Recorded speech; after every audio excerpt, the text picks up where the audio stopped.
Ya, kemarin kita sudah sampai di halaman ini ya, bahwa jenis-jenis pelemahan sinyal yang bisa dialami ketika sinyal sudah ditransmit oleh transmitter hingga ditangkap oleh receiver itu dibagi-bagi. Sama seperti di dunia networking di mana kita mempelajari OSI layer. Jadi teknologi yang ada dibagi-bagi menjadi layer-layer. Ini juga demikian, semuanya ada di layer 1, hanya saja dibagi-bagi berdasarkan fenomenanya ya. Meskipun di alam nyata sebenarnya semuanya hampir pasti menjadi satu ya, karena sinyal itu ya udah begitu ya, yang diterima oleh receiver merupakan resultannya, merupakan penjumlahannya lah dari gelombang sinusoidal yang eh, berbeda-beda ya, karena ada fading, kemudian ada multipad dan kawan-kawannya. Oke, saya ulangi lagi secara umum, everything yang dialami oleh sinyal tadi yang kurang nyaman bagi engineer ya, sehingga engineer harus membuat mekanisme lain ya, itu kita sebut sebagai fading ya, fading. Fading yang terjadi pada channel, khususnya channel wireless ya, bukan channel wired, bisa dibagi menjadi dua, large scale dan small scale. Large dan besar dan kecil, luas dan sempit. Yang skalanya luas itu maksudnya fading yang terjadi yang berimpact ke suatu tempat ya, area tersebut cukup luas.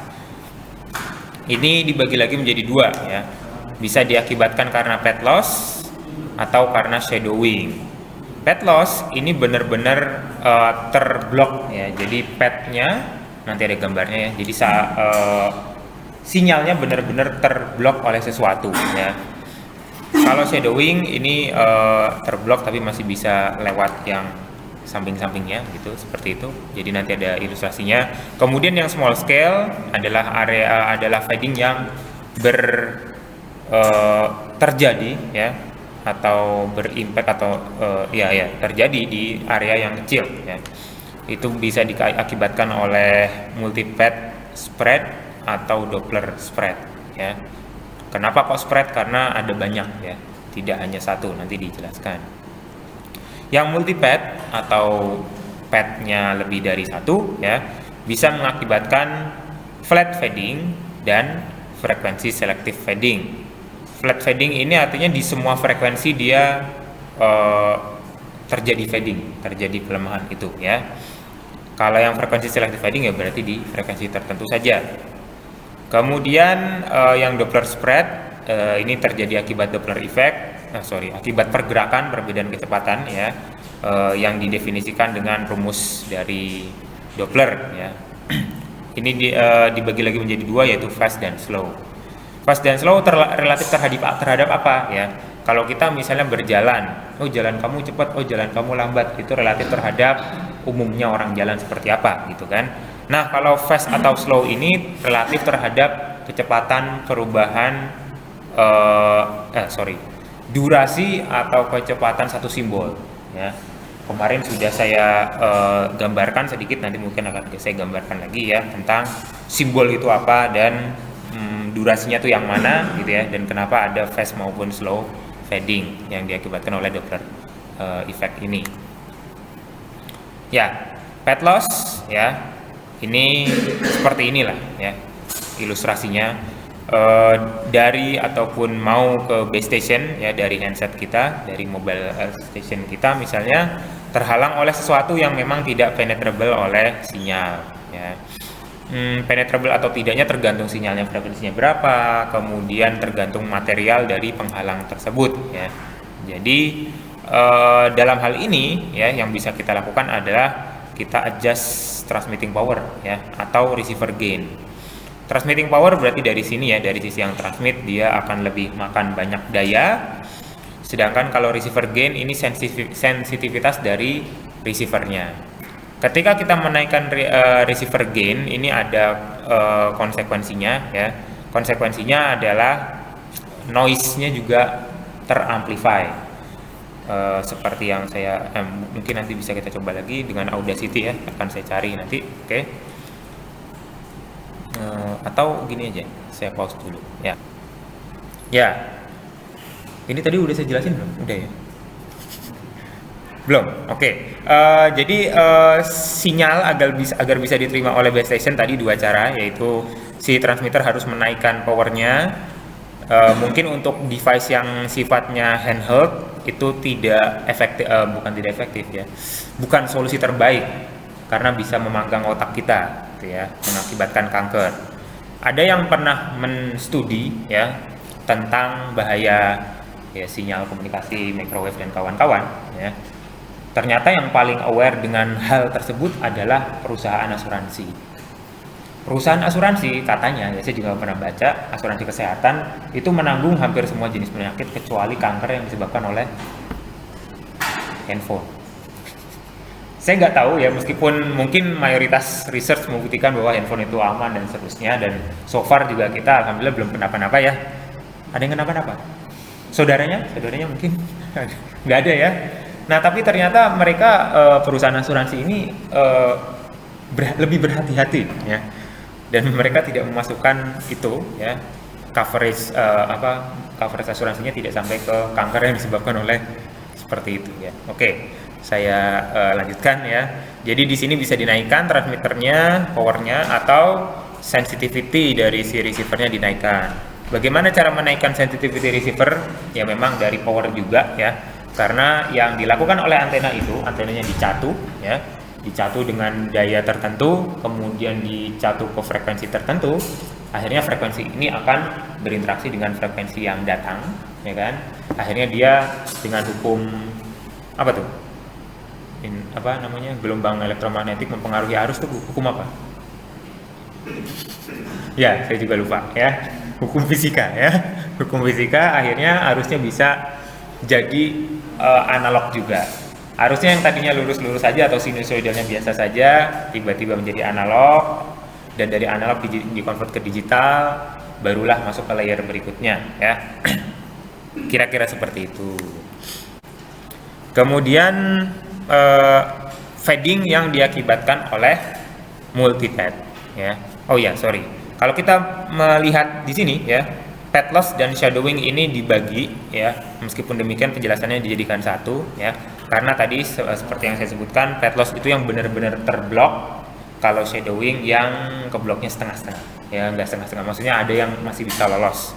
Misalnya kita punya gelombang dengan panjang gelombang tertentu tapi celahnya lebih kecil dari itu, atau kaca atau medium tertentu yang sifatnya memang meneruskan gelombang tertentu ya, namun memblok juga gelombang tertentu, itu ada ya.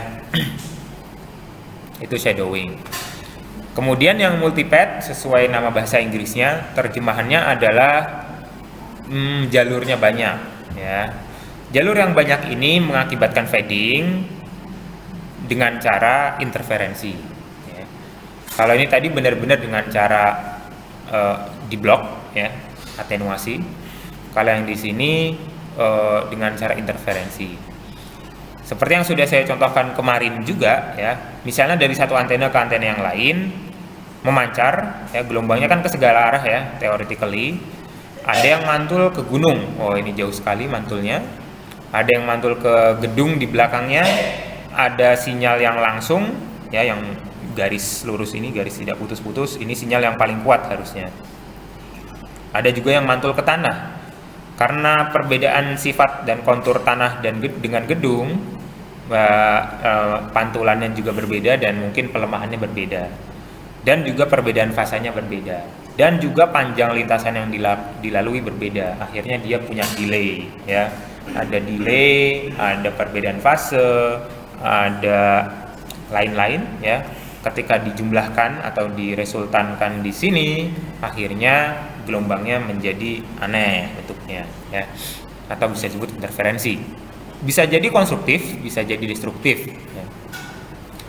Dan ini sangat location dependent.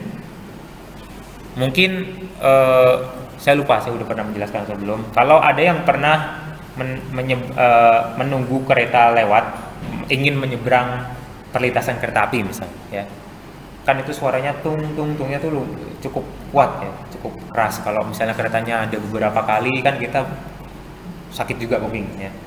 Coba gerak-gerakin ke kepala Anda ke kanan ke kiri ya, sedikit saja ya, pelan-pelan lah. itu Anda bisa rasakan ripple effect dari gelombang tersebut ya. Ripple effect itu apa ya? Kalau misalnya kita di kolam yang tenang ya, kita cemplungin sesuatu maka akan terjadi ripple ya. Tapi itu ripple-nya berasal dari satu titik. Kalau kita cemplungkan dua batu dalam waktu yang bersamaan, ripple-nya ada dua ya. Ripple yang ada dua ini akan pada titik tertentu berinterferensi. Kadang-kadang menjadi destruktif alias jadi rata, maksudnya jadi benar-benar nggak ada gelombang, nggak ada powernya. Kadang-kadang jadi double ya. Nah, sama seperti Anda ketika menggerak-gerakan iseng-iseng kayak tadi gitu ya, itu Anda akan rasakan di titik tertentu kencang, di titik yang lain agak lemah ya. Tentu saja ini tidak bisa sampai benar-benar ripple effect-nya benar-benar zero gitu, nggak bisa, karena suara tung-tung-tungnya itu kan mantul kemana-mana ya, ada tembok, ada rumah dan kawan-kawan, dan dia mengakibatkan ripple effect-nya tidak terlalu kayak di lab ya.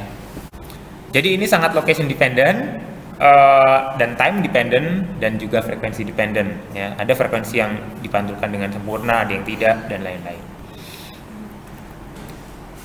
Karena multipad tadi ya, kalau misalnya kita plot dalam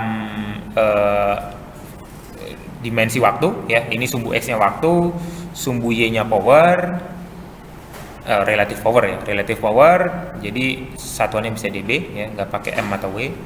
Ini kira-kira seperti ini impulsnya ya. Misalnya kita hanya mengirimkan satu gelombang ya. Kalau di daerah rural area kira-kira pemantulannya tuh dekat-dekat lah.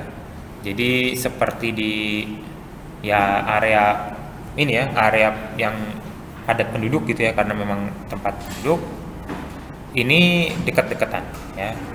Kalau urban area yang kota yang banyak gedungnya dan lain-lain, itu pantulannya lebih jauh-jauh lah, karena gedung kan tidak sedekat rumah-rumah ya. Ada yang daerah profilnya itu hilly terrain kita nyebutnya, jadi ada lembah, ada gunung ya. Jadi yang diterima, yang sinyal yang paling tinggi adalah sinyal yang line of sight ya, yang hitam tidak putus-putus, yang nyambung terus ini. Kemudian yang sisanya ini adalah pantulan-pantulan yang lain. Yang di dekat sini, yang sekitar sini, ini adalah yang mantulnya dekat-dekat ya, misalnya dari gedung, dari tanah ya. Tapi kalau yang mantulnya dari lembah di seberang, di bukit di seberang sana, itu ada juga ya, tapi dia lebih lemah dan delay-nya lebih kecil. Jadi dengan profiling semacam ini, si chipset maker ya, sebutlah Qualcomm atau MediaTek dan kawan-kawan, itu sudah memprofilkan ini di chipset mereka ya. Jadi kita tinggal desain antenanya, bukan kita sih. Misalnya saya mau bikin handphone ya, Mito 2 misalnya. Mito masih ada nggak sih? Ya, Mito atau apa gitu ya. Itu kita desain antenanya bener ya, kalau tidak beli ya, desain, kemudian kita baca speknya si Qualcomm ya, untuk penyesuaian power dan kawan-kawan. Si Qualcomm-nya sudah punya DSP-nya, Digital Signal Processing Unit-nya, untuk memproses apakah kita saat ini berada di rural area, urban area, atau hilly terrain area. Jadi cukup nyaman lah hidup kita sekarang ya, tidak harus mendesain sendiri.